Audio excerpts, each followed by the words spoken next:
evening and welcome back to World Online Racing. It is time to get underway for what is round number 7, I believe, or round number 8. Heading over to the Amalia Romano Grand Prix over in Imola.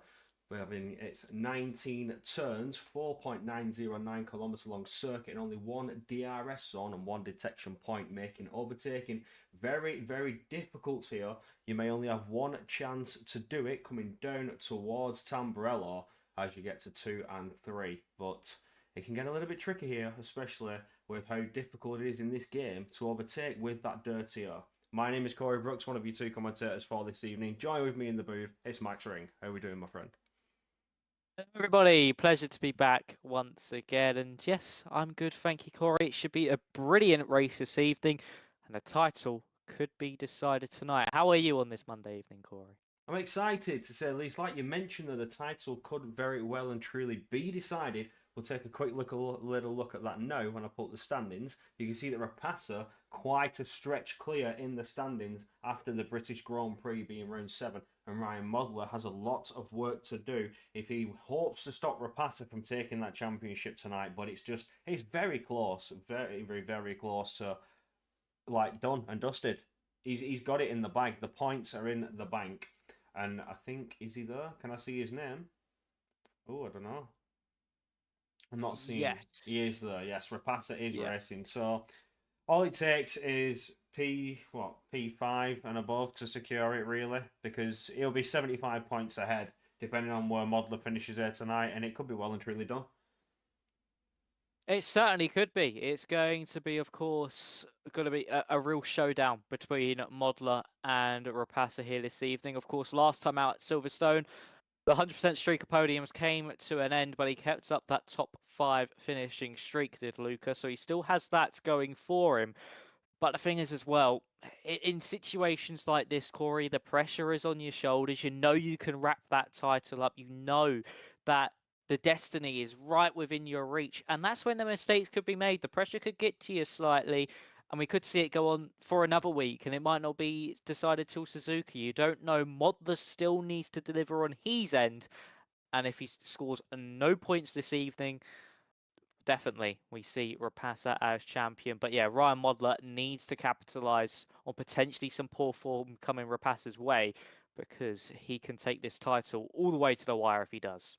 Yeah, absolutely. Couldn't agree with you more on that, Max. He's got a lot of work cut out for him as Ryan Modler tonight. And Rapasa, just more damage limitation, secure that title, get the points where they're needed, and then you can breathe for the final 2 rounds. But for Modler, he's trying to make this fight go on to Suzuka and then the final round in Abu Dhabi. But that is it from us here in the comms booth. Qualifying is getting underway, so let's go trackside. Yes, qualifying is now underway, and it's Tamas Kokeni who is currently on a flying lap. Just made it through the Tamburello chicane, and now into Villeneuve he goes. Down to 6th gear, flat out through the first part. Little lift and a tap of the brakes through the second. 23.3 is the benchmark through the first sector split, as we now head up the hill into the Piratella. Are we going to see an invalidation or potentially going a little bit too far wide from Tamas? No, he's able to keep the car on the road quite nicely. Maybe bogged down a little bit too much than he would have wanted as we head down into Aqua Minerale, down to 4th gear, over that inside apex curb, and then fling the car over the exit curb as well as you head into the Variante Outer 48.5 in the middle sector. Over the first curb nicely, second curb as well, runs it beautifully out wide does the Aston Martin driver. Of course, this will be the benchmark, just coming up over a little bit of traffic there, late on the brakes, so around about 75 meters. Get the car into that first apex, and in the second revat, so just try and keep it as flat out as you possibly can as you head up to the line. DRS open for a short burst. It's a 13.0 as a benchmark. Not too shabby at all there from Kokeni. No, not too bad indeed. Beautiful banker lap time to get himself up there. His teammate crossing the line, a 10th and a half over what Tamas Kokeni can do. That's Tony Hatala, Joe Marquardt as well, just hits that finish line with a 13.5. So looking to improve on that, half a second needing to gain if he wants to challenge against Kilkenny. Wojciech Steg with a 13.6, a 10th behind Marquardt. So as well, got his work cut out for him as qualifying gets underway. Still 14 minutes to get back into the pit, set another lap time. It's Dennis Landrock as well, setting that 13.6. So they really need to focus, see where they've gone wrong, use their engineers, and figure out where they can find more time. Kanakinchi goes quickest overall by half a tenth over Tomas Kilkenny. Beautiful lap time there from Kanakinchi. Beautiful to get to the top spot thus far on a banker. Keaton Luck now towards the line. What sort of pace can they do? Up for a 13.5, just shy of that 13.6. So looking to set himself up within that top 10, and more drivers coming to hit that line now.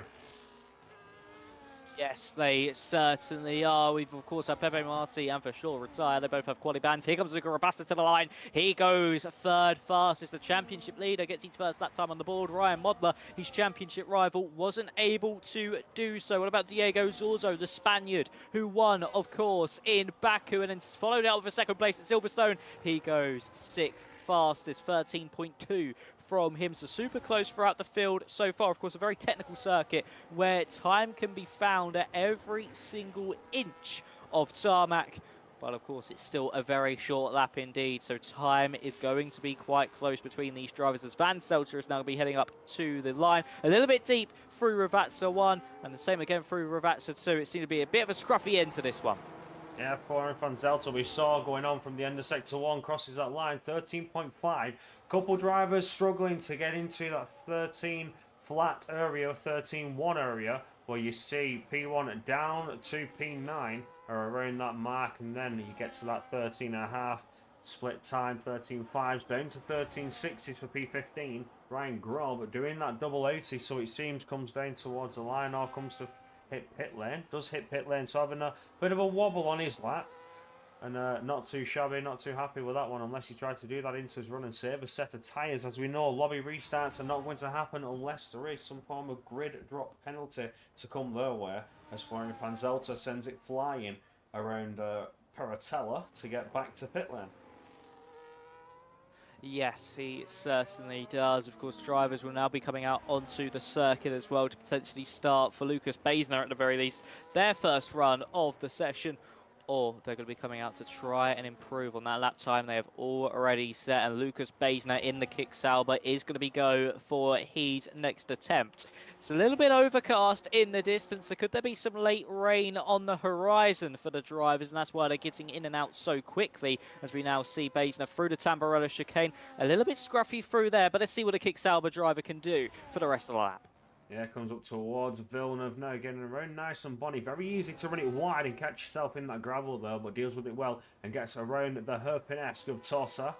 Needs to get flat to the floor, maintain all that momentum once again before you need to fire around the left-hander of Paratello, which can also see you running a little bit wide and catch yourself outside of those white lines. End your lap chances, which Lucas Baesner needs desperately to get a time on the table up out of Aqua Minerale. They're really aggressive over the apex, really sending the car onto the exit before he's flat to the floor up towards Variante Alta now.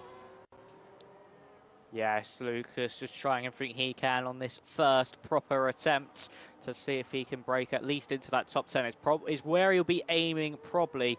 Of course, that 13.5 currently occupied by Florian Van Zelter. Are we going to see Lucas Baesner topple that and go into the top 10 himself? Up to the line he goes, and yes, he finds himself ninth fastest, just behind Valentino Labella and just in front of Booker T. So nicely done there from Lucas, as John Marquardt is also on his lap time now, heading into the Villeneuve chicane. I think he's the furthest round of drivers on a lap time currently, and through the first sector split he's up by a 10th of a second. So the driver currently lying in 12th place, this will promote him up into that top 10, which is much needed for the likes of Joe Marquardt as well. Needs to get higher up in the field and get a bit more comfortable out there with the current state of the track, and as the conditions evolve over qualifying and the grip starts to come to the drivers, he can certainly set the pace where they're potentially even top 5. But at the minute, he's chasing to get into that top 10, and 3/10 up on the Delta time will certainly put him well and truly up there, potentially able to challenge for a top 5 position here if he didn't invalidate out of Aqua Minerale.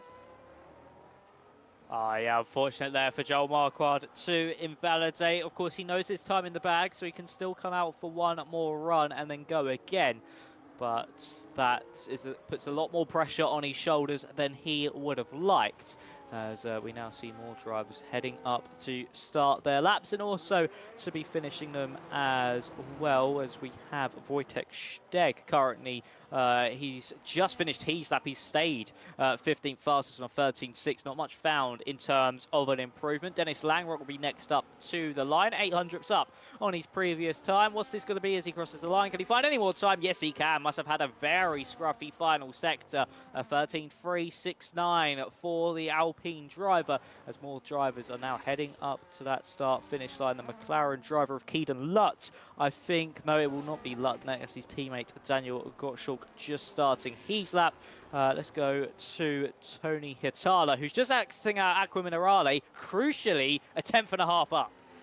Yeah, we'll stay on board with Tony Hatala. He's looking to try and chase down kind of Kinchi for pole position within 2/10. He's a 10th.5 up. Can he pull out another half 10 out of the final turns? Now it's all burn what you've got left and hit that checkered flag. Hits it. He just falls short, but it was a very good attempt indeed. Stellar effort to chase that current pole position time and does get into that lovely 12-minute time. 12-second time, sorry. 1 minute 12 time. Yes, he certainly does. Nicely done from Hitala, but Luca Rapassa just behind him is now up by 700ths of a second. So for the championship leader, this will be provisional pole position unless Chanakinchi can fight back. But no, Rapassa actually goes over track limits on the exit of Ravazza too. He did everything right up until that point, and unfortunately for him, sees himself have to come back straight into pit lane with no improvement on the board of his championship rival Ryan Modler, going for a 13.2, so he's able to find somewhat of an improvement. Chanakinchi's invalidated as well. He's aborted his attempt. What about Tamas Kokeni? He's a fellow driver that has invalidated. Qualifying, of course, here, Corey, very crucial indeed, as you mentioned, very difficult to overtake, so being high up the order, it benefits your chances in the race. And of course, safety cars are always a threat round here as well. So even if you are further down the order, yes, qualifying is important, but anything can happen. And one small flip in luck as Tom Roberts now goes to the top of the times after a pole position to race win last time out. That's exactly how he would want to continue. He's strong set a form with a 12.8 on 2-lap old tyre. So nicely done there from Tom Roberts, but qualifying oh so crucial here this evening. Nice to see Tom Roberts really put some pace to the front runners now. He was, like you mentioned, a race winner last time out and now looking to be the fastest here in Imola. Can he hold that time though? Can Akinci with a beautiful lap time, the banker lap time for pole position? Has Tom Roberts got any more in the bag? Has Akinci got any more in the bag to challenge and fight back? We've still got around 7 minutes, just under 7 minutes of qualifying left to go. Still lots of time for drivers to get out there. The lap times are relatively fast here in Imola. It's the pit lane that's just mighty long. So that is something these drivers also need to take into consideration when they come up with their strategies. Because of how difficult it is to overtake, is two-stop even a viable option here? I don't think it is. It's Chanakinchi just displaces Tom Roberts. He also knows his time in the final sector as well. He was up by 1/10 as he hit the middle sector split, lost 400ths in that final sector. So he knows there's still time in that one. Tamas Kokeni, he's invalidated once again, so he won't be able to take any further part on these second runs of the session. But yeah, that pit lane is oh so long. And yeah, I just don't see any form of a two-stop being viable. Yes, there's many traction zones. Yes, you need that tyre grip to hook up into the corners. But that pit stop, you're losing around about 30 seconds just due to the nature of just how long it really is and how quick that main straight is as well. So, yeah, I don't see it being a viable choice, but I wouldn't be surprised if we do see some drivers going on to that two-stop strategy. It's bold, it's brave, and I'd like to see somebody take the risk. You know, if you're at the back of the field, you're out of the points, and you want to try and go for it, see if it is a viable option, and see how much time you could potentially gain, then yeah, I'd like to see it possible. But with how fast the lap times here are, Max, I don't see how it could be possible. I mean, even under a race pace, you're looking at 118s, 117s on a lap, and you're losing, what, 30 seconds, like you say? It's almost half of a lap time. in a pit stop. It's quite a lot of time to lose, quite a lot. Normally you lose around just over a sector in time if you put it into perspective, but no, it's too much of a time loss here in Imola.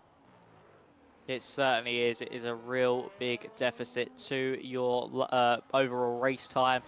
And you'll just lose out so much to the cars around you. And that's where the strategy, even on the one stop, comes so crucial. Do you stay out a lap longer or a lap later, as Luca Rapassa is just invalidated? That's why he's gone out early, so he can afford this invalidation. But he's invalidated at Tamburello, so that's disappointing for him, as Wojtek Steg is going to be heading up to the line ever so shortly, up by 0.3 of a second, so a much more better of an improvement this time around. He comes up to the line and goes 13th fastest, so a big improvement, but not really where he would want to be, but still only 0.4 off Chanakinchi. It just shows how close this field really is, as we do also see Joel Marquardt, I think, on a lap time, and he's 3.5 up, heading down into Ravazza 1 now.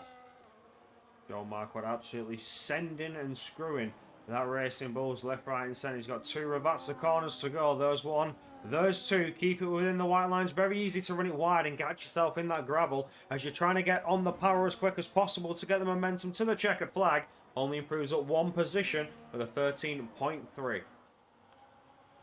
Disappointing to see there from Joel Marquardt. He'll not be happy with that one at all. He knows he had the time in the bag, but unfortunately for the V-Carb driver, he has seen himself fall short.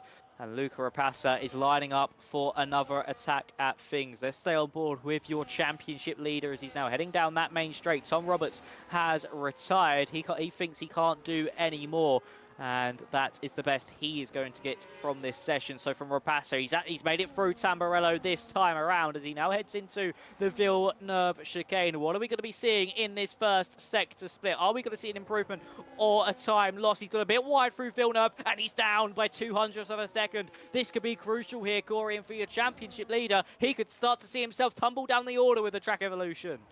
Yeah, absolutely. With the way the cars are coming at him now, they've come out at a different time, so they're going to benefit with that track evolution, as you say, Max, and there's yellow flags ahead. So the cars all over the track, all over the place, providing traffic, and it's distracted him. He's invalidated Acqua Minerale. Rapassa's runs are over. And is there anybody from behind who can challenge Rapassa for that position? But if you look at that, down to Dennis Langrock in P10, it's only 1/10 of a second to knock Rapassa down and out of that top 10. It certainly is, and his championship rival, Ryan Modler, is 13 thousandths down on his previous best. He'll need to find a load of time if he wants any chance of seeing himself in front of his championship rival. JSD moves himself up into 6th place, just misses out on that top 5 spot, but surely we've got to stay here with the German, who's fighting to try and keep his championship hopes alive, and to out-qualify Rapassa will be exactly what he needs, and he's up by 1/10 of a second in the middle sector, but he needs more through the final part of the lap. He's currently on a 13.2, will need to find at least 0.2 of a second if he wants to get back in front of Luca Rapassa, fighting to claw back the time as he now heads through the 2 Ravazzas. Has he done enough as he's heading up to the start-finish line? Ryan Modler, can he displace his championship rival? No, falls short, loses time in the final sector. He just didn't have the bottle as Tamas Kokeni moves himself up into 3rd. Is Chanakinchi improving? Yes, he is, by 1/10 of a second in the first sector. We'll stay on board with Chanakinchi as he gets around Peratella, now turn 10, down towards Acqua Minerale. Fastest in the first sector, improving in the first sector. Is an improvement to come in second sector as well. How much of an improvement on pole time can we see? Unless Tomas Kokeni can say anything about it, 1/10.5 up on the Delta time so far for Chanakinchi as he gets going now into sector 3, now flat to the floor. He's finished with Alta. There's only Ravazza to go. Can he pull out any more time? And has he got the reserves for that final little push, that sprint down to the checkered flag? Out of Ravazza 2 we go. Burn the battery, burn what little left of you've got before you hit that DRS zone, which will give you a little bit of a tingle to the line. And he improves by just under 1/10 of a second. 12.7 is the time to beat. Can Tomas Kokeni do anything about it? No, he's not even on a push lap. He's well down on the time, and there's nothing he can do for it.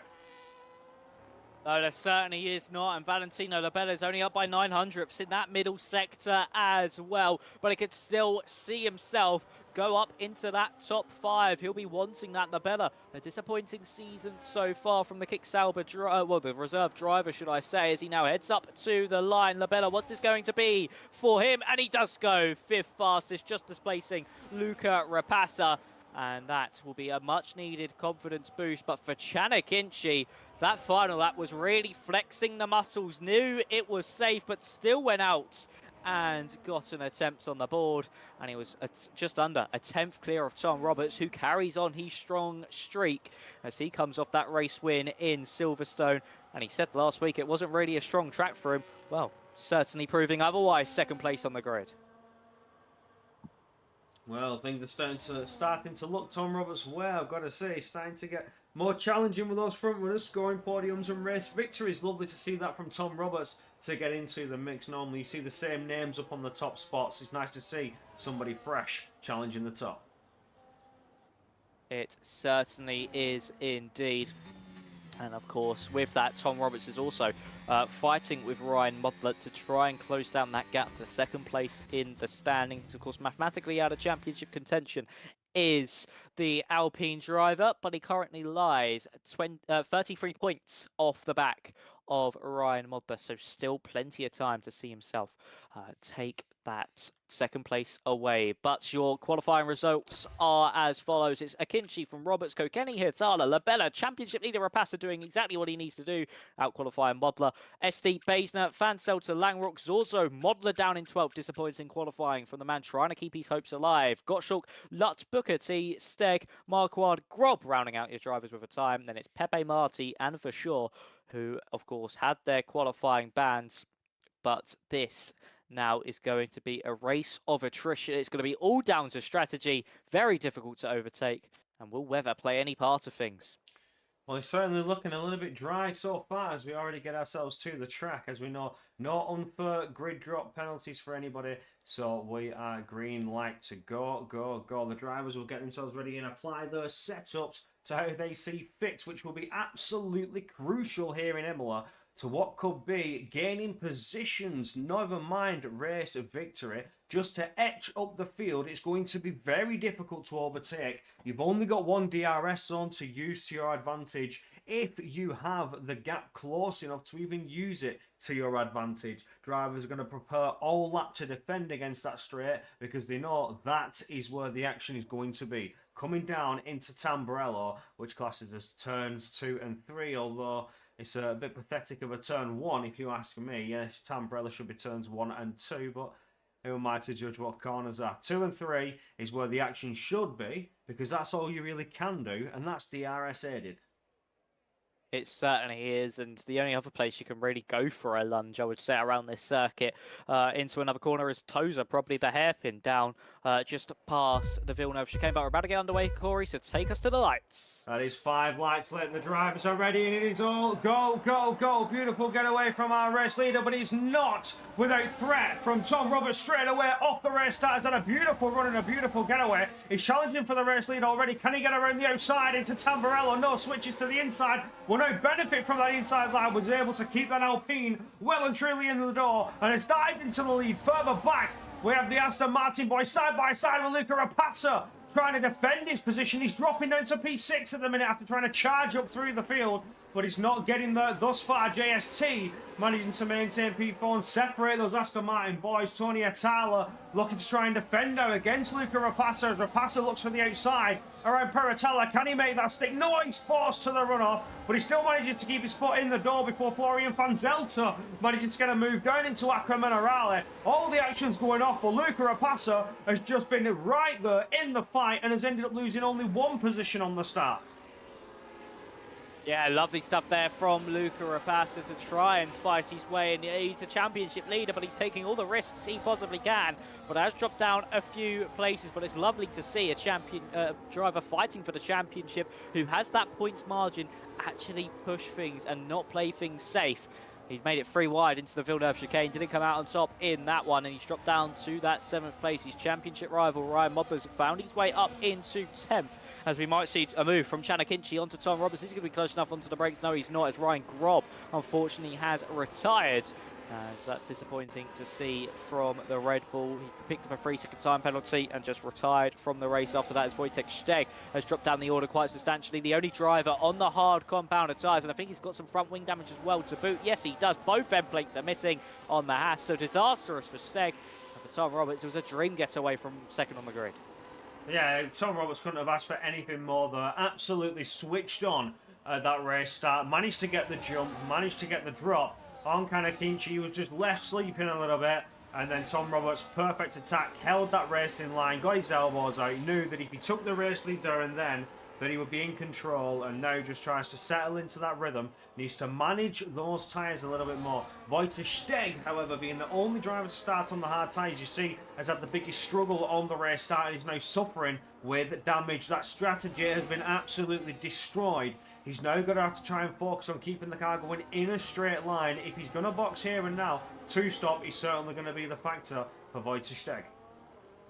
It certainly is. As here comes Chanakinchi with the DRS to the inside line. He's able to get the move done nicely on Tom Roberts. Is Kokeni going to be able to follow him through? I just don't think he'll be close enough for that. No, he's not. So he's just going to have to sit behind the Alpine for now. But this is where we're going to see those switches come into play, because that straight is so long with the DRS. The likes of Roberts and Akinci will decide to swap places, because they'll come under threat from Tamas Kokeni if they decide to sit behind the car in front of him. So save the battery through the lap. Maybe dump a little just to make sure you get by the guy who's leading the Grand Prix. But DRS training is now going to be a big factor in this race. And it is now going to be all about who can look after their tyres and the battery the best, as we're on lap 3 of 32. Absolutely. Already within 3 laps, you've had quite a bit of action. But I think that's all we're going to see now in this tyre preservation phase in the first stint. When you get to that pit stop phase again, you may see a little bit of action as cars start to meet each other under the strategies and changing. You have your front runners that will maybe box first, and the second teammate of the other team will then box through, and as they meet in the middle, if they meet in the middle, or if you have undercut versus overcut, that's where you'll see a bit more action. But for now, everybody's now going to look at where they are, try and preserve what they've got thus far. And Tom Roberts, I don't think he's close enough, even with DRS, to put a challenge on to try and retake that lead. No, he's not. Sits behind as we get going into Tambrello, so there needed to be a lot closer than that, and maybe burn a bit of the battery to even bring a challenge to the front runners. And that just shows you there, it's going to be difficult.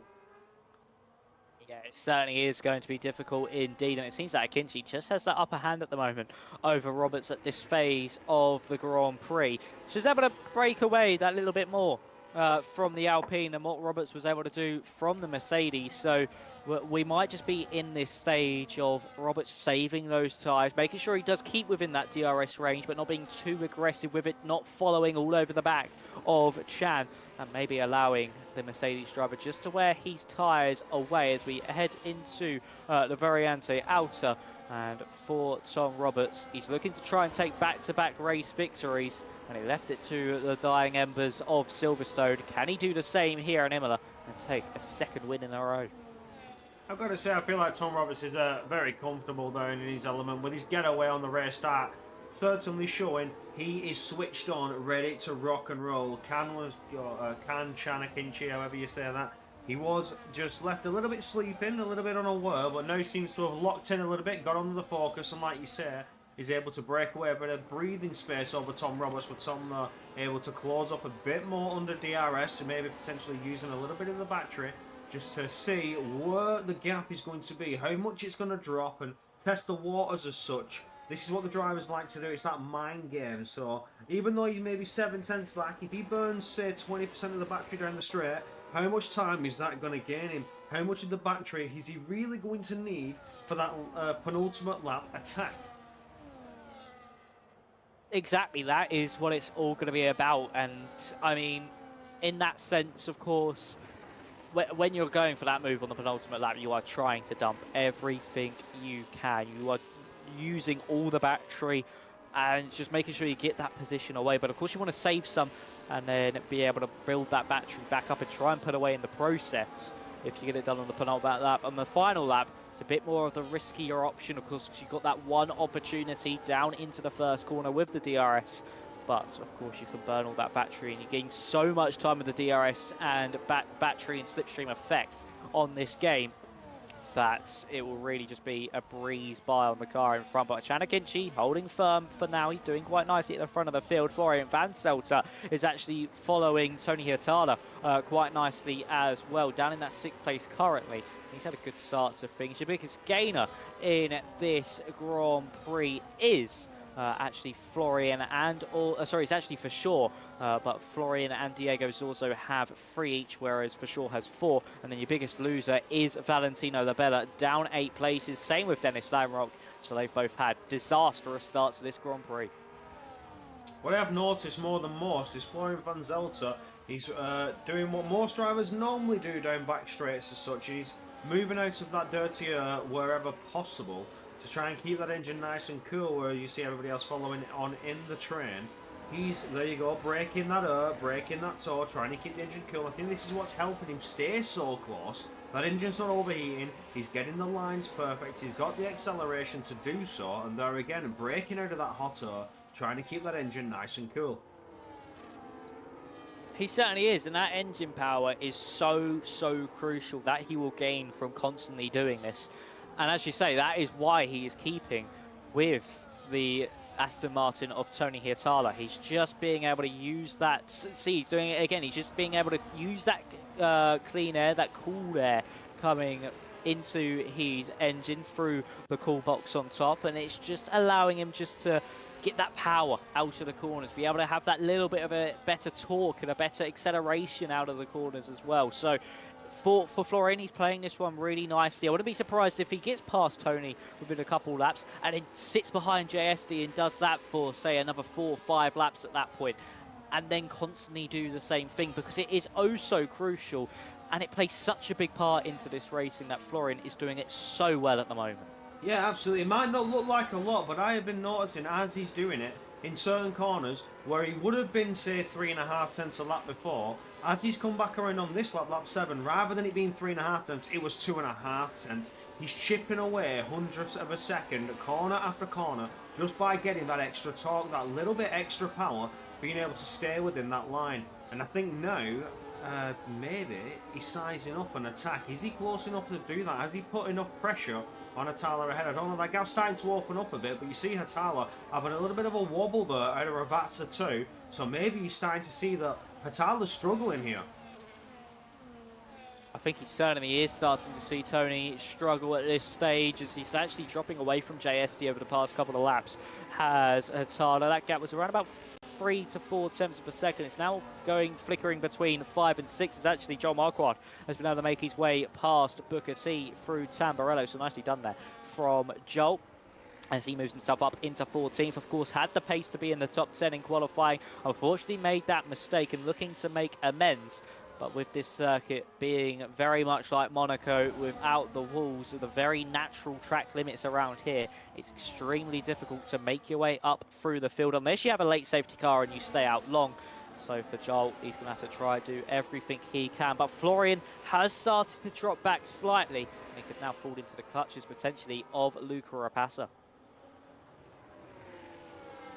Let's jump back on board with your current championship challenger, who's currently a bit down in the dumps and facing no luck whatsoever. Ryan Modler still sat there in 10th, barely scraping 1 point from the bottom of the barrel. But Luca Rapassa is very comfortable securing this championship, not pushing too hard, just staying there exactly where he needs to be. As we see Ryan Modler dive into the pits, and here we go, pit stop strategies are starting to come underway.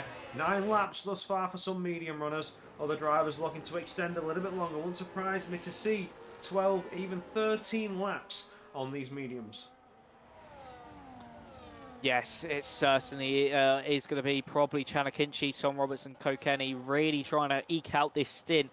For Zorzo and Modler, they have really jumped the gun. They have gone quite early in terms of coming into the pit lane for those hard compound tyres. We're going to have to do a total of 23 laps, and we'll see what they can do with this undercut attempt. Of course, so many traction points, so many points of the circuit where you need not only the mechanical grip from the car, but a tyre grip as well. So for Ryan Modler and Zorzo, they're going to try and hunt down that gap to the cars that were in front of them. The likes of Basner, Rapassa, and Van Selter. Steg picks up his 3-second time penalty. I'm surprised he hasn't picked up sooner with the damage, but let's see if anyone responds from that front queue to the Ferrari and the Mercedes drivers. We'll wait and find out. We'll get to Ravazza 1 now. Out of Ravazza 2. Anybody looking to lean over to the right-hand side and dive into that pit lane? Not yet. Maybe a couple drivers from behind, maybe P8 and downwards. See if any of them fancy it. Not just yet. They're going to try and extend that a little bit longer. So that'll just give you a little bit of good insight. All apart from Booker T. So the Ferrari boys going for a bit of an unorthodox strategy. Trying to go early. Relying on track position in the end, because the time game is going to be crucial for Ryan Bodler and the likes of Booker T, Diego Zorzo. Those that have boxed and who chose to do this now, that it's going to be crucial in terms of time game, but at the end of the stint, it's going to be absolutely devastating on their pace.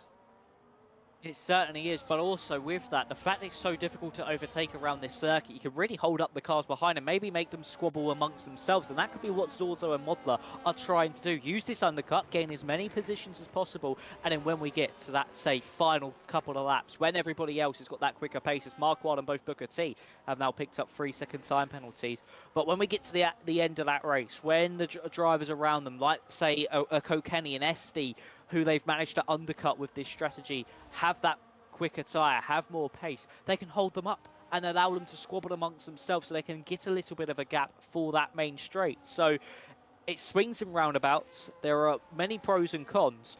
And for Zorzo and Modler, I think they're really banking on trying to hold everyone else up, as Hitala has finally hit pit lane. Same with Basner as well. Yeah, two more drivers changing off of those medium component tyres. 11 laps done. Expect the pit stops 12 and 13, people. Expect a huge influx in the next 2 laps as we keep our eyes on Ryan Modler and Diego Zorzo to see their time gain overall. It was 19 seconds a lap before Wojciech Steg as well in the mix. He's moving up. But time gain, no. I'm not entirely sure. 17 seconds I saw for a second there, Diego Zorzo, as he now passes Lucas Bearsdale and Ryan Modler and Tony Atala as well, pushed down to 17th. Oh, it's going to be close. I'm not sure. They've gained quite a bit of time. Just not as much time as they'd like to, I don't think, because look at where Atala's come out. Yeah, Hatala, of course, running in that 5th place before he came into pit lane. He's dropped 1.4 seconds behind. Of course, these guys will find about another, I would say, 2 to 3 tenths of a second, maybe a bit more on Chanakinchi and co. So they might just be able to jump, potentially Tamas Kokeni at this stage. Roberts might be under some threats come the end of this lap, but we'll see if any of those drivers now respond to that Tony Hatala jump into pit lane. Is anyone going to come in? Yes, Roberts and also Kokeni as well into the pits. And let's see where they now come out in relation to the Mercedes, Ferrari and the Aston Martin, who all went that one lap or a couple laps earlier. And for Tom Roberts, this is absolutely crucial for his battle for the race lead.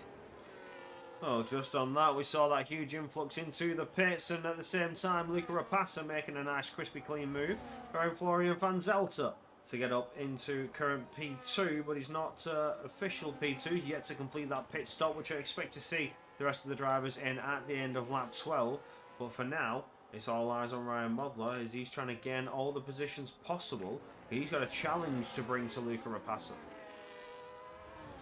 Certainly does, and that's a brilliant undercut there from not only Zorzo and Modler, but Tony Hitala as well. He's 1.2 seconds clear of Tom Roberts, so Chanakinchi is surely going to be undercutted at this stage, especially by Tom Roberts and Kokeni. This has been a huge swing in performance to the hard compounded tyre, and for Tony Hitala as well, he's been able to really close up to the back of Modler and Zorzo, even though they had the the older but warmer tyres on that previous lap, whereas Hitala had to warm up those tyres through those technical corners, causing a lot of sliding from the front and rear axles.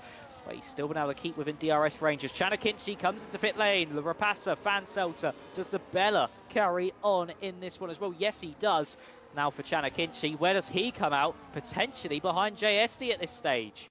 We'll keep our eyes on Ryan Modler because This is where the fight's going to start to happen. He's starting to close up, but so is Diego Zorzo right on the back of Wojciech.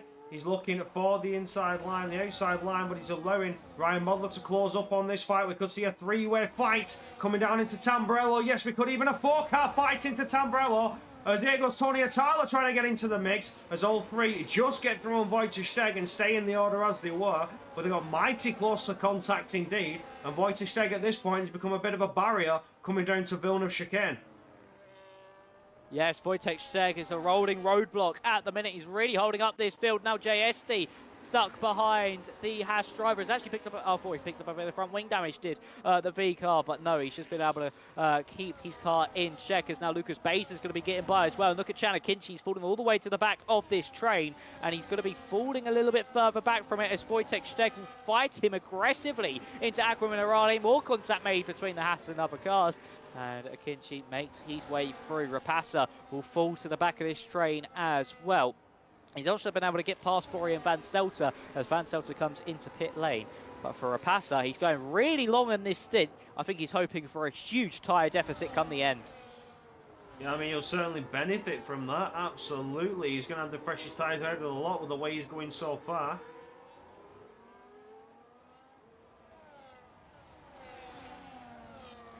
I'm getting interested. I'm getting interested to see what's going to happen here, because I have a feeling that Tom Roberts is going to try and bring a move whenever he can. He's trying to close up best he can to Ryan Modler. Maybe now's the time to get into the mix. Tony Hatala, current net race leader over Diego Zorzo, Ryan Modler, Tom Roberts, who had a beautiful charge off the start and was fighting away with Kanakinchi, has ended up falling down to net P4 as he stands and now sends one to the inside of Torso and Ryan Modler, but just can't get through thus far. Saw him trying to size up a move. He's looking to get through, and he wants to get through now. He certainly does want to get through as soon as he possibly can. Of course, Modler with 3-lap older tyres is really going to be hurting in pace compared to Roberts. That WOR is not going to play too much of a factor, but he is going to be a little bit slower than the Alpine. And we could see now down into Tamburello in a few moments' time.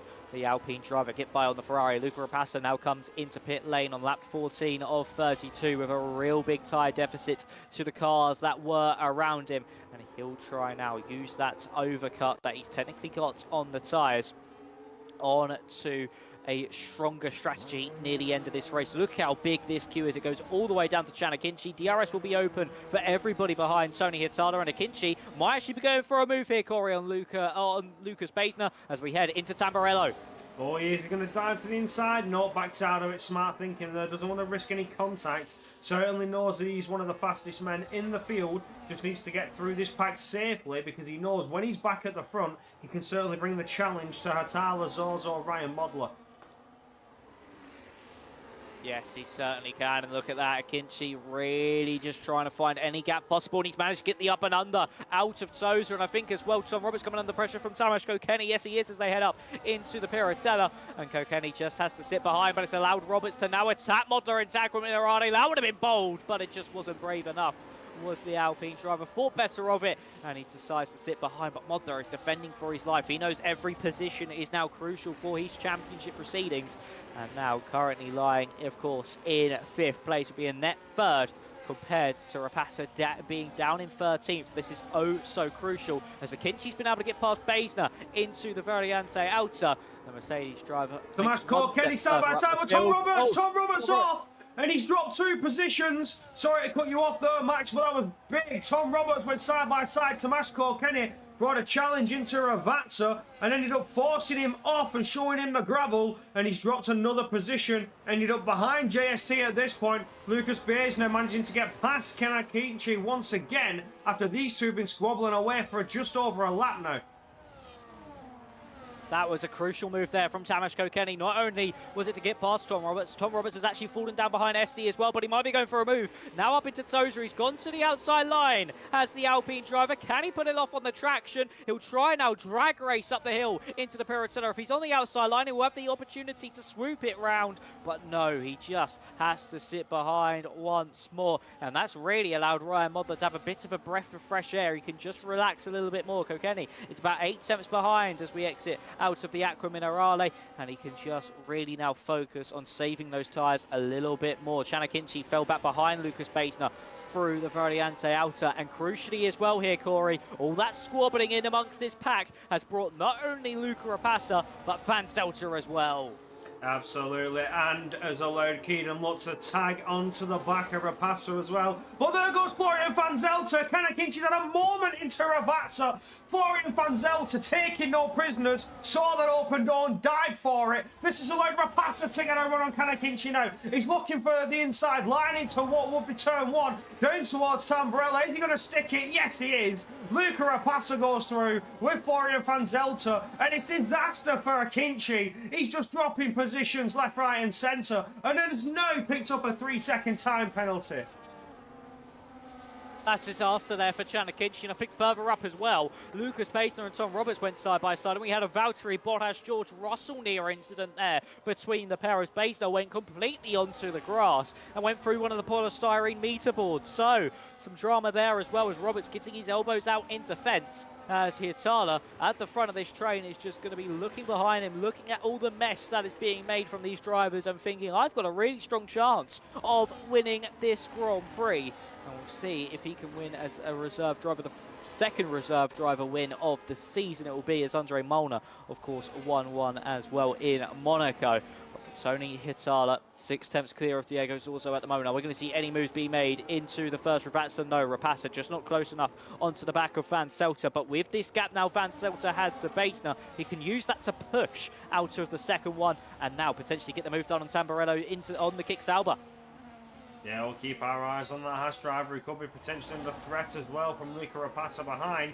Nobody's closing the gaps up thus far. They're just trying to get as close as possible. But oh, there's a moment for Lucas Baesner. I think it's allowed Florian Van Zelter to get the up and under. Yes, he does. He's almost made it side by side as we get to Vilna, but backs out of that one. Just didn't have the power, didn't have the speed to get up alongside him thus yet. And now as we get towards Torso, there's a send to the inside from Florian Van Zelter in contact with Lucas Baesner. Baesner's now dropping down the order with an unsettled kicks out the car, trying to get it going in a straight line once again, and does so. Ended up losing position to Rapassa, and he's now under threat from Chanakinchi as well. Chanakinchi's trying to go the long way around as we get down into Aqua Minerale. Can he make it stick? He's certainly going to try. As now there's contact once again with the kick Sauber, and through goes the Mercedes driver, and here comes Keenan Lutz to pick up the pieces.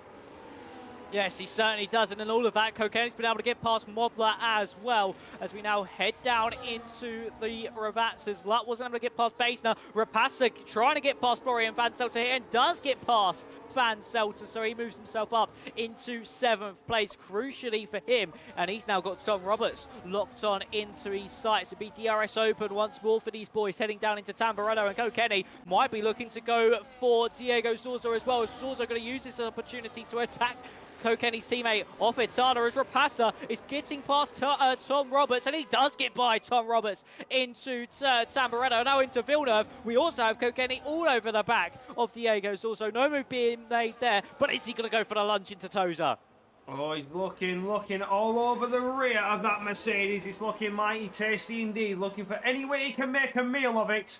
But this is certainly putting the pressure on Ryan Modler. What was not a threat being Luca Rapassa is now a very, very big threat. Has made huge inroads in field, and he's got one car ahead of him who he's now going to quickly dispatch of. Rapassa all over the back of JST, looking for any open door down into Aqua Minerale. That had huge minerals written all over it for Rapassa. And he's certainly looking at Modler like he's in a snack, and he's going to eat him up very, very quickly. He certainly is, of course. Once Rapassa gets past JST, the two championship rivals will be on the circuit as Rapassa actually goes into the back of the V-Carb. The two sister teams collide, heading into the Ravazzas, as now Rapassa gets that run he duly needs, that free lap advantage on the tyre front. He's got those 3-lap younger tyres. They'll be so much more grippy and have so much more of an attack, but he's actually out of battery heading down that main straight into Tamburello. He's not able to get the move done on to JST, and has to sit behind for now as well. As Kokeni got to go for it this time around into Villeneuve. Yes, he is. To the inside he goes. Can he pull this one off? It'll be brave, but he just can't get it done. But it's also got a pull run as we now head up into Toza. Kokeni trying to go for the up and under. Just parked on the apex beautifully there from the Mercedes man, as Van Zelter is now attacking. Tom Roberts has contact. They're both off into the now all. Roberts with damage, Van Seltzer luckily with none, and Roberts retires from the race on the circuit. He was racing very aggressively all session long, and unfortunately for Roberts, it's come to bite him as he's out of the race. Yeah, he's not happy with that. Absolute enraged with that contact with Van Zelter. It's cost him dearly in what was turning into an absolute steamer of a race. All this action has just come absolutely out of nowhere. And as we see Rapasa bringing us more action coming down to Ravazza now. Trying to get a move on JST to the inside into Ravazza. Wanting a move taken. Well and truly done and dusted into turn 18. Beautifully done for Luca Rapasa. Sets his sights on his championship rival now. This is where things are going to start to heat up and get interesting. The rivals come together. This is the moment you've been waiting for. Lap 21. Here we go. It certainly is. As Chanakinchi and JSD make contact into Tamburello. Mercedes going across the gravel, and it's allowed SD back through on Shannon. Maybe Keaton Lutz as well. But just no way through for the McLaren driver as Tamas Kokeni is still fighting hard with Diego Zorzo. And of course you can see just behind the Aston Martin, the man second in the standings, lead to the man of course first in the standings. And for Luca Rapasa, this is for 4th and 5th on the road, and it's a 6-lap tyre age difference between the pair. That's a huge margin here, Corey. And for Luca Rapasa, he certainly has the upper hand to get this move done, but he can bide his time. He's got laps in the hand. He's got 12 laps to go in this Grand Prix, 11 when we cross the line, so he's got plenty of time to get the front of that queue. Yeah, he certainly has. He just needs to buy his time now with that huge tyre offset, like you mentioned. Rapasa able to stick it out longer on the medium tyres, but Modler jumped the gun box very, very early. Has Modler done enough in terms of tyre preservation to fend off Rapasa? Rapasa made huge inroads on that tyre advantage. You saw the grip difference, saw how he was able to attack and charge through the field, and now he's only got himself and his rival to get through, and it could be another podium for Rapasa, if not a race victory, when he's got 3 more cars to charge through. Yes, he certainly does, and he's all over the back of Modler as we head into Villeneuve. Just not close enough, or is he? Modler gets bogged down by Kokeni, and to the inside goes Rapasa as he gets past his championship rival, and that could be Ryan Modler's championship hopes now down the gutter. That's all it took, was one move from Rapasa, but it's still plenty of time to go. Anything can happen in the remaining 11 laps of this Grand Prix, and we now see Rapasa now hunt down Tamas Kokeni, who's been struggling to get past Diego Zorzo, and that has been his devil advocate at the moment for the Aston Martin. He's got the pace, he could certainly get by the Mercedes, but Zorzo with that DRS in front behind Hitala has just seemed to have that upper hand down the straights. Yeah, he really does. Hitala's really zoned in here. Look at the time gap between himself and Zorzo. Kokeni now is going to be looking all over the back of Zorzo, trying to look for any open door to come his way. He's got the threat of Luca Rapasa behind him as Rapasa starts to close up. Could we see Rapasa now size and move on Kokeni? Yes, we could. He's almost forced into the wall after he tried to go for a risky line to the inside there. Kokeni, he's having none of it, and he's defending that position like a lion. There goes Rapasa left and right looking for an open door, and Kokeni says no, not today, maybe next time. Oh, never mind, Rapasa's had a beautiful run, and Kokeni again defending it, trying to hold him up, and almost pushing Rapasa onto the grass, leaving him absolutely no space whatsoever. He's having none of this charge from the Red Bull. He's certainly not, but there's going to be some Dutch defiance from this one from Luca Rapasa. A little weave potentially of just a bit angry in the cockpit of that Aston Martin of Tamas Kokeni as we headed up into the Piratella, and this is where it all kicks off. This is where the fireworks come out between drivers, and this is just hard and fair racing from all of them.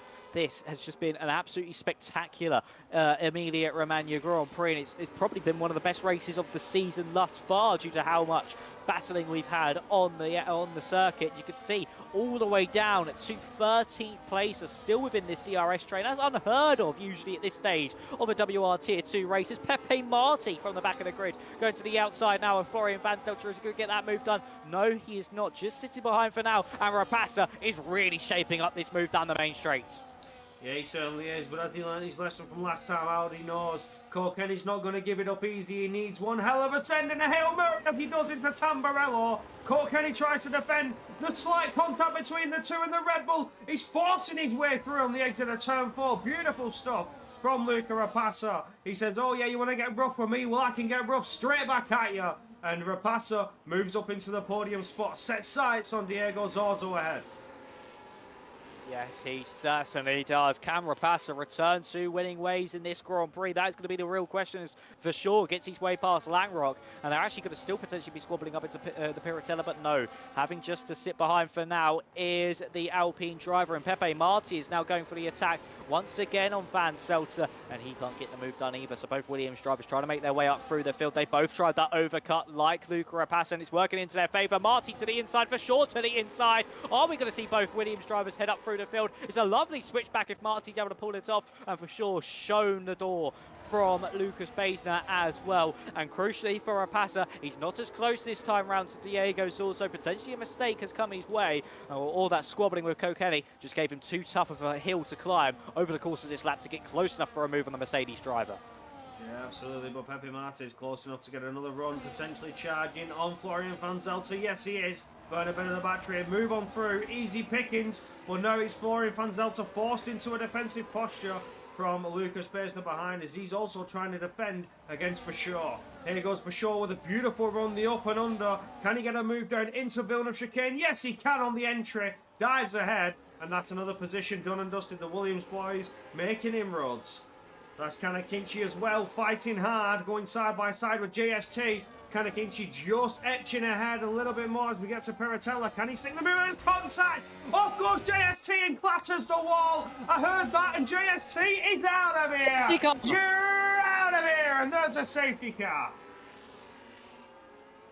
Crucial moment here in the race, not only for the race but the championship as well. This might give Ryan Modler another opportunity at things. Of course, all these drivers are surely going to come in for a set of the soft compound tyres, and Tamas Kokeni's going to get held up here as well, so we could see Modler then puts himself up into fourth place and to be just behind Luca Rapassa. But for JST, that's a disastrous moment there. Side by side with Chanakinchi. I think it was just moving under braking from the pair of them, and he sees himself spearing off and into the wall. That is now our next retirement from the race. 14 now remain in this Grand Prix, and for Rapassa, he actually tried to move on Zorzo into pit lane, but nothing coming of it there, as we all see everybody into pit lane but the two Williams boys. We saw this in Baku. They stayed out. They caused pandemonium there in the city streets, and here now in, of course, Imola, they're going to try the same thing. Difficult to overtake once more, but surely these boys are going to see themselves plummet down the order.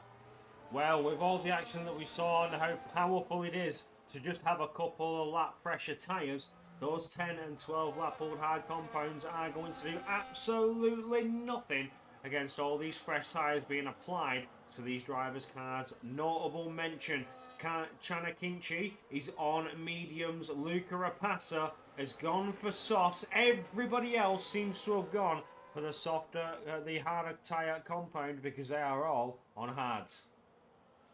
I'm actually surprised we've seen.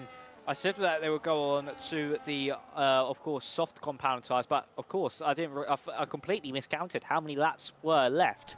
And for Luca Rapassa, come the end of this race, those soft tyres are going to be screaming in agony. They are going to be so far off the cliff that he could actually see himself tumbled back down out of the order. So this is actually crucial now for the rest of the field behind to potentially follow him through at first and then capitalise on the Red Bull driver just dropping off back down the field. And he's got, of course, his championship rival Ryan Modler sitting just behind him, as the safety car will be in at the end of the next lap. Of course, it has to stay out for a full lap of circulation before it can come into pit lane, and that will be the next one along. So it'll be lap 28 of 32. 5 laps will be remaining.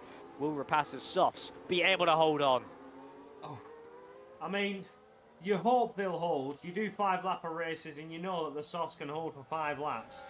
But are they going to hold at the pace he's going to have to push at to make inroads? He's in P7 at the moment. He has to gain 6 positions to get back up to those top spots, to get back up to that race finishing position where the strategy seemed so absolutely on point and powerful and dominant from Rapassa. It's been flipped on its head, and now once again an unorthodox move from Rapassa to try and make inroads on the final 5, what we expect to be 5 racing laps. Yes, 5 racing laps to go. As actually Joel Marquardt comes in for another set of the soft compounded tyres. So he could actually get one more lap out of this. I'm not too sure out of this safety car. But now this is all it comes down to. And we'll see, of course, here, Corey, what's going to happen? Will the Williams boys be able to hold on? Will for sure just be a rolling roadblock for Pepe Marti and we could see him take the race victory? Oh, this is going to be quite an interesting finish. This is going to be interesting. Do the Williams boys have enough to make an absolute barrier blockade? Make those Williams the entire length of the track, the width of the track, and fend off all those fresh tyres from behind. But as well, something else to mention, Valentino Labella, Florian Van Zelter, they are also on used tyres. So that's going to make those Williams boys breathe a little bit for at least, I don't know, the first 4 corners, while the rest of the field has to get through P3 and P4.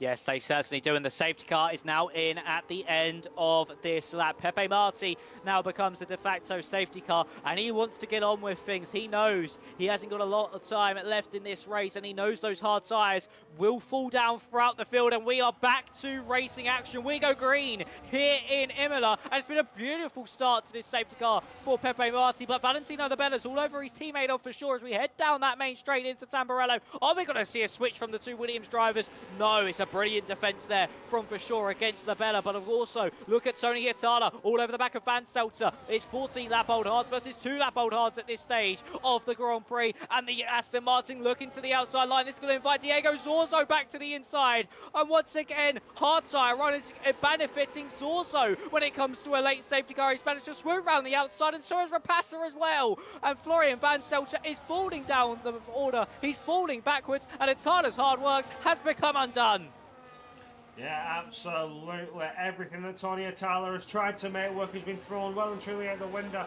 Florian Van Zelter now as Ryan Modler, championship rival to Rapassa behind him, and he's looking for any open door, almost bump drafting that Haas car as we get through, very anti-alter, and he's now looking for any open door to come his way. The gap starts to open up to Rapassa ahead, and Ryan Modler's going to start to get frustrated. He knows he needs to be all over the back of Luca Rapassa, but just can't seem to get his way through. Meanwhile, huge fighting going on between Valentino Labella and Diego Zorzo. Zorzo's through, and he's now looking to charge on for what could be the victory of the race. He has the Williams boys ahead of him that have absolutely 0 tyre life left in those hards. And Zorzo, his own fresh hard compounded tyre, will make easy work of these two. But as you can see for sure, making that Williams extra large in those apexes, in those curves, to allow the pressure to be put back on Zorzo from Rapassa and behind. Certainly is. It's 2 by 2 further back. Hitala, Kokeni and co. all squabbling over these final point-paying positions. And Zorzo to the outside line for sure. Gets forced onto the grass. They bang wheels heading up into the Piratella. Could Rapassa potentially capitalise on this? No, he cannot. He's just going to have to sit behind for now. And look at for sure really backing up Diego Zorzo at this point. The Spaniard trying to take a second race win within 3 races. But will it be enough? As for sure is parking this car everywhere he can to allow his teammate Pepe Marti to have the best opportunity possible. It's brilliant teamwork from the 2 Williams cars, from Grove of course, and for sure is building this train. It's 2.4 seconds now between for sure and Pepe Marti, and Zorzo have a lot of work on his hands once he gets past the Williams car. Yeah, absolutely, but with that tyre deficit, 2.5 seconds going to mean nothing around the outside. It reverts to 2 as the wheels lock and contact between the 2, but Zorzo seems to have done it, and he's inviting Rapassa to follow him through. Can Rapassa make it as well as Modler dived into the slipstream of Rapassa and also gets past her own Vachor. Vachor did very, very well for an entire lap. He bridged a 2.5 second gap for his teammate. He's done all he can do, and now he just needs to hope that Pepe Marti can make himself just as large as Vachor and fend off Diego Zorzo when that 2 second gap starts to close. Yes, he certainly does. This all now boils to how quickly can Zorzo and co catch up as Labella trying to get past for sure, but that's actually now put him on the back foot from Tony Hitala, who's to the inside into the Piratella. Is he going to pull it off? Nearly contact between the pair, and Hitala's actually being attacked from Keelan Love behind, who's now to the inside of Aqua Minerale. This race is going from bad to worse for Tony Hitala, who was leading for so long. There's contact between Akinci and Dennis Lanrock as they now squabble up the hill. You can see it's an absolute mess of cars as we head into the Variante outer. Cars all over the road trying to make their way through. The Ben has been overtaken, but not only Atala, but Lutt as well as they head down into the Ravazza. It's 1 second between Torso and Martin. They've been able to gain about 1.5 seconds to the Williams car in front over the space of the last lap. And for Pepe Marti, it's just now going to be a matter of time before he gets overtaken, you would think. But you can't count out anything happening between Torso, Rapassa or Modler, as it's now 4 for the race lead. Oh my word! Oh no! Whoa! Valentin Arabella's been sent flying in a 3-wide moment. There were 3 wide coming down out of turn 1 down to Tamburello. And Valentin Arabella's been sent spinning, packing at some speed. He's out of here. It's too late for a safety car. There's nothing more he can do. It's all for Lucas Bates and his teammate to try and maintain the positions. But look at Bashaw dropping away. Tomasco Kenny goes on through. That was absolute chaos. That was carnage. And Labella will not be finishing this race. But we go back to the front now, as those front 4 have to battle on now. Pepe Martin needs to hold on. Sozo, Rapassa and Modler have some work cut out for them to get past that Williams. They certainly do. And of course, the next tour is going to be the final lap of this race. Surely DRS will aid all 3 of Sorzo, Rapassa and Modler as Van Selter picks up another 3-second time penalty. After that huge collision we saw down this main straight only a lap ago, is Sorzo going to be able to capitalise on another late safety car? Or can Rapassa return to winning ways in a race that can clinch him the title? Here we go then, down into Tamburello. It's a late move from Pepe Marti as Rapassa makes it 3-1 with 4 wide into Tamburello. It's Sorzo who wins out. Rapassa off the road, and the Mercedes driver picks up a 3-second time penalty as well. Luca Rapassa is in second, but here comes Ryan Modler to attack his championship rival, but he's going to see it slowly fade away, surely over the course of this lap, as Sorzo now has that 3-second time penalty. He will surely fight that one in the stewards room, but Rapassa could still get it done on the circuit, or Modler could still see his way through. Rapassa is staring at a potential championship. He can hold on to his position. It is all boiled down to this all season long. He's back to the podium streak, but it has been a season full of consistency. Modler will still throw everything he can into the Variante outer, but it just won't be enough. He won't bring that points gap down by enough by the end of this race, and Rapassa has driven this one perfectly. He may have not liked seeing Silverstone fall out of his grasp, as we now see Modler to the outside of the first Ravazza. He can't get it done though, and unfortunately for the German, he's got to see his championship hopes crumble as Luca Rapassa crosses the line to be champion of the world and return to winning ways here in Imola. A superb drive from the Dutchman, and that was a race of all races here in PC Tier 2. Race of the season and season championship decider for Luca Rapassa. A lot of action in there, action in places you didn't even expect to see it. After that first stint was done and dusted, after they knew where they could push and how much of the tyre they could use, it was all guns blazing, drama and even a safety car. But for Rapassa, championship done and dusted. Hold your head up high, and you will be happy with that one. Only qualifying in P6, managed to convert that with a bold strategy to the race victory, and championship completed. Yes, he has clinched that title, even if Sorzo does get that penalty removed. He is going to be your world champion here in PC Tier 2, and it has just been an absolutely flawless season from Luca Rapassa, and we've still got 2 more rounds to go. What can he do from there?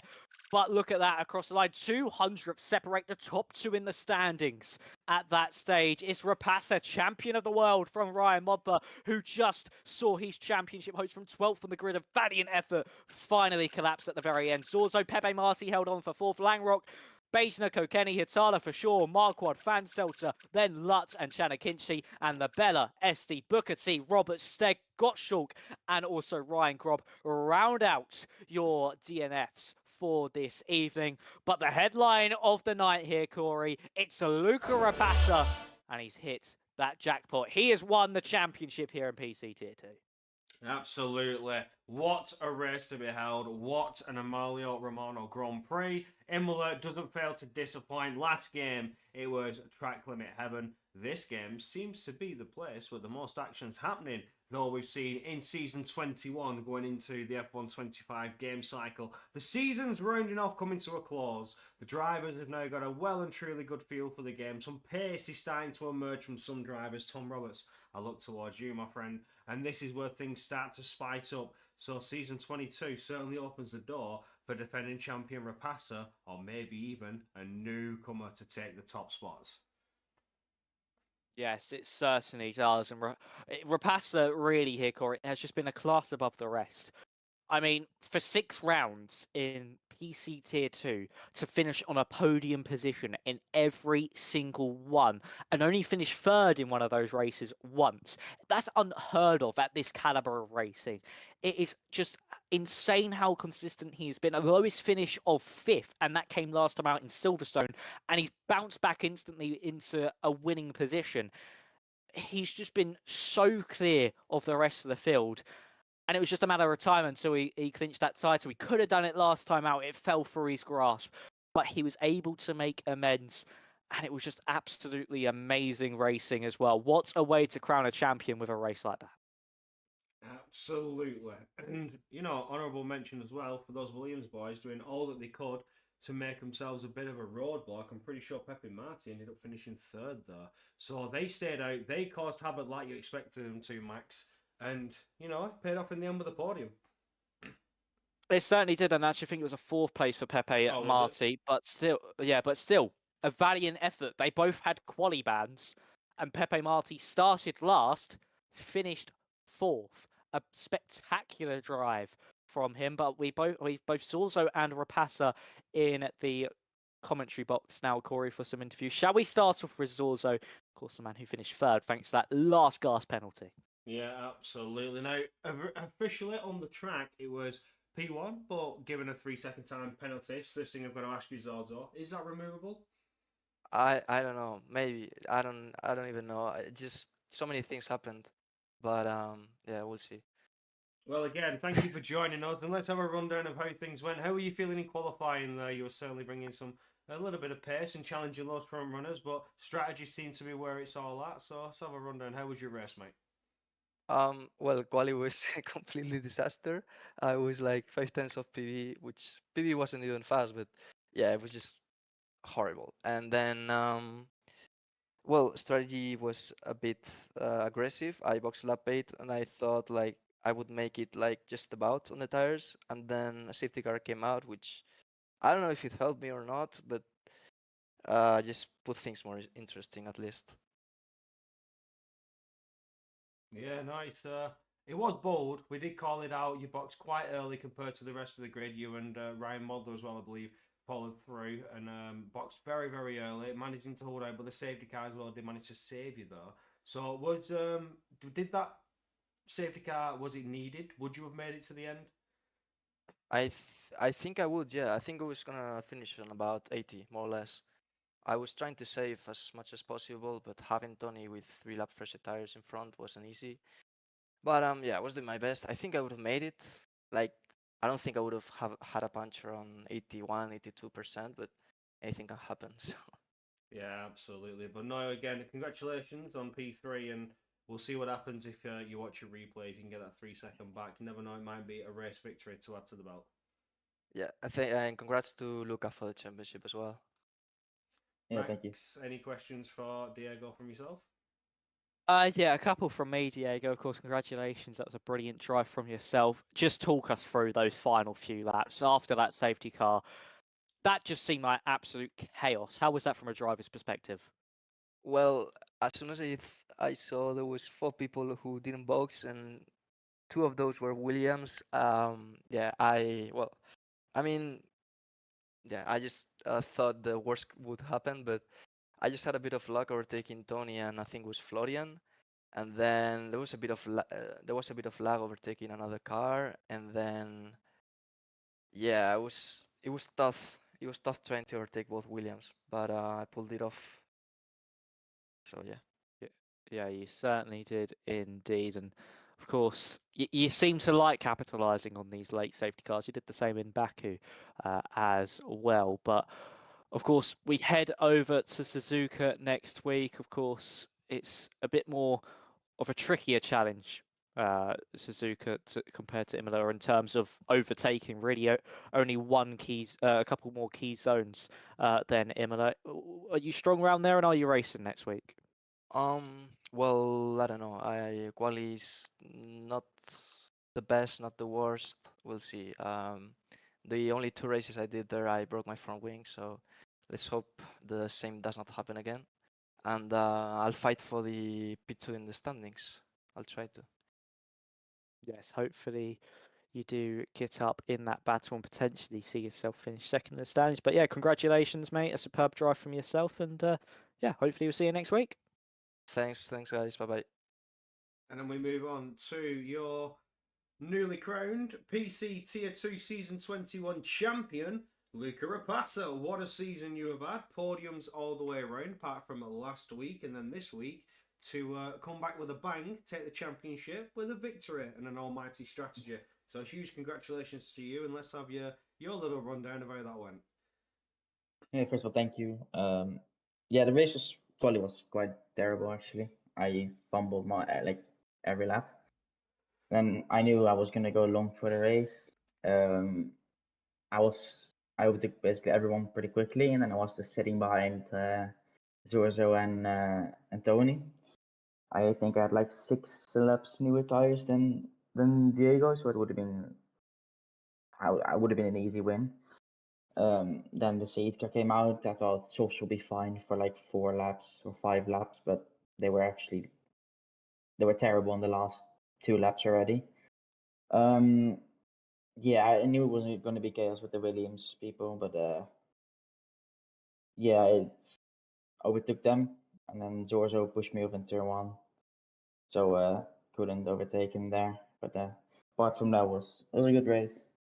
Happy to claim the championship. Yeah, that strategy certainly put you in the mix of quite a lot of action as you got going into your second stint, just having that tyre deficit, finding more grip and more pace through the corners. You was closing up and making inroads quite aggressively, so certainly a bit of fun from your part. But congratulations, championship well and truly wrapped up. 2 races before the season actually ends, so you can go in now and just have a bit of fun for the final 2 rounds. Yeah, like it's Japan, and then I think it's Abu Dhabi. Yes. Last race. Yes. Yeah, we had PCL in Japan, so that's everything's already done. So I like the track, so it's gonna be fun, just enjoying the races, and then yeah, just enjoy it for a bit. Yeah, absolutely. Just have a bit of fun, a bit of a relaxation now. No worries, no bother. Although I doubt anybody's bothered you with your consistent streak of podiums and a nice, comfortable lead in that championship. But again, congratulations, and on to Max. Yes, of course. Congratulations on the championship and also the race victory, Luca. Just talk us through it. How does it feel to finally get your hands on that onto that championship? Feels really good. Like I think I should have won it last season already in the end of last game, but yeah, it's nice to win it now. So first season of the game. So yeah, I'm very happy. Just consistent results the entire season, basically on the podium every race apart from last week. So yeah, I don't really have anything to complain about. No, certainly not. Of course, with this title, what are your expectations for the future? Come back here in PC Tier 2 and try go back to back? I'll see what happens. I Yeah, if that's possible, then I'll probably do that. Yeah, so hopefully make it 2 out of 2 for this game. So yeah, that's the plan. Of course. 2 more races to go. Championship wrapped up. Are we going to see either one of them be a last to first or last to question mark from you, Luca? Maybe I wouldn't rule it out. Little fun challenge for yourself. Yeah, I'll decide a bit later, but I think I will do for the last 2 races. Yeah, Sounds like a plan. So hopefully we see you back here in the next 2 weeks. But congratulations on the championship, and yeah, hopefully we'll see you next week as potentially a back-to-back race winner. As long as excuse me, as alongside the championship. Yeah, that's last first will be really fun. I think that does us. We are well and truly wrapped up for the championship. We're not well and truly wrapped up for the season. Be sure to join us next week as we head over to sunny Suzuka over in Japan as they try to get through those tricky snake sections in Sector 1 around the Degner turns. And then, of course, they have that tricky Casio triangle. So this is where things are going to get interesting in Japan.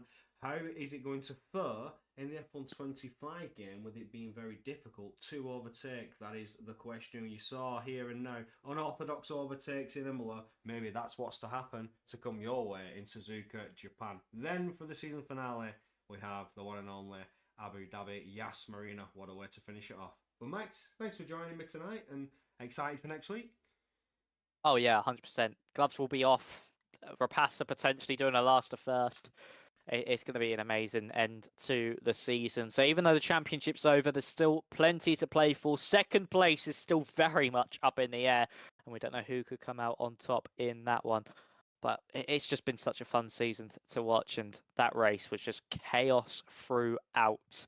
And yeah, Japan, a similar challenge compared to Imola, very tight, very technical, but of course, a few more overtaking opportunities. So I mean, we said there was only one overtaking opportunity around Imola, and drivers found every corner to overtake one another. But Japan is a bit more difficult, especially through that first sector to follow a battle. So it's going to be certainly an interesting one, and hopefully a bit more of a cleaner, but a race like tonight with all that action. Yeah, we always want the action. You know, it's a love-hate relationship. You want action, you want the entertainment, but at the same time, you don't want the drama, you don't want the crashes. You want to see them all get through nicely. You want hard-fare racing, and that's what we try to provide here. But of course, for now, that is all. We're done and dusted. See you all next week. But before we go anywhere, you're going to hear from our sponsors real quick. So be sure to hear from them.